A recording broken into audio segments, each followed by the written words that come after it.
Minister గారు. అధ్యక్ష, గౌరవ సోదరుడు బాలు నాయక్ గారు అడిగినట్టుగా ఎక్కడ వీలైతే ఎక్కడ పబ్లిక్ ఉంటారో మరి అక్కడ అన్నీ కూడా హాస్పిటల్స్ కానీ కలెక్టరేట్ కానీ మరి జిల్లాలలో మండలాల్లో ఆయా మహిళా సంఘాలను ప్రోత్సహించాలి.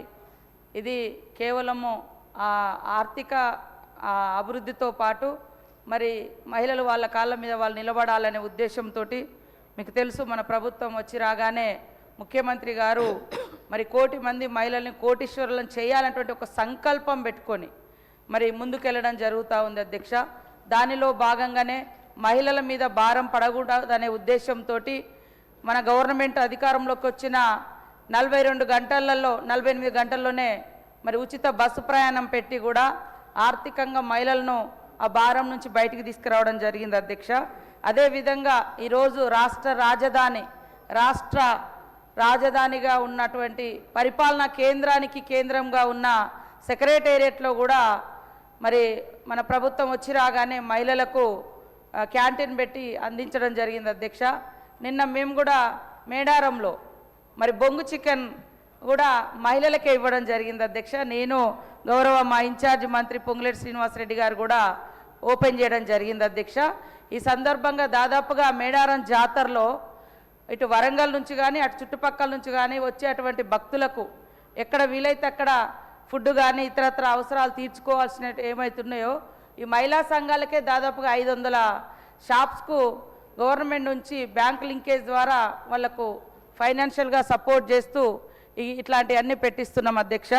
ఖచ్చితంగా మరి అన్నట్టుగా ఇంకా సంఘాలను కూడా మహిళా సంఘాలను గతంలో మనం 60 ఏళ్ళు దాటితే మహిళా సంఘాలలో వాళ్లకు సభ్యత్వం అవకాశం లేకుంటుండే మన ముఖ్యమంత్రి రేవంత్ రెడ్డి గారి ఆలోచన మేరకు 60 సంవత్సరాలు దాటినటువంటి మా అమ్మలను కూడా సంఘాలలో తీసుకొని వాళ్లకు ఒక ఆర్థిక భరోసానే కాకుండా సామాజిక సామూహిక ఒక కుటుంబ రిలేషన్ కూడా మహిళా సంఘాలలో ఉండడం ద్వారా ఏర్పడుతుందనే ఉద్దేశంతో 60 ఏళ్ళు దాటినటువంటి వాళ్ళను కూడా మహిళా సంఘంలో తీర్చుకుంటున్నాం.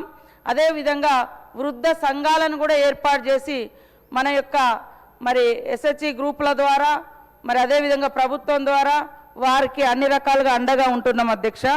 అంతకుముందు 18 సంవత్సరాలు దాటితే ఉండే ఇప్పుడు 15 సంవత్సరాలు దాటినటువంటి బాలికలను కూడా సంఘాలలో ఆహ్వానిస్తున్నాం అధ్యక్ష.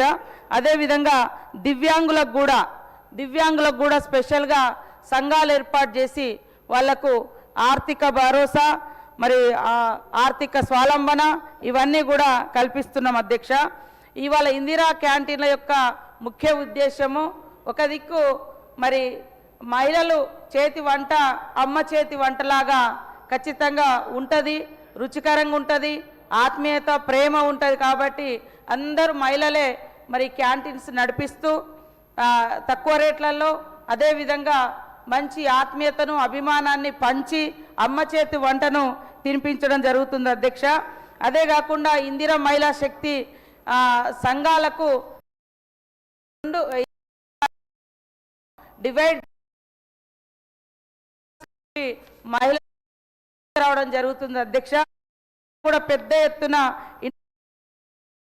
పెట్టుకోవడానికి కాబట్టి తప్పకుండా ఎక్కడెక్కడైతే అవకాశం ఉంది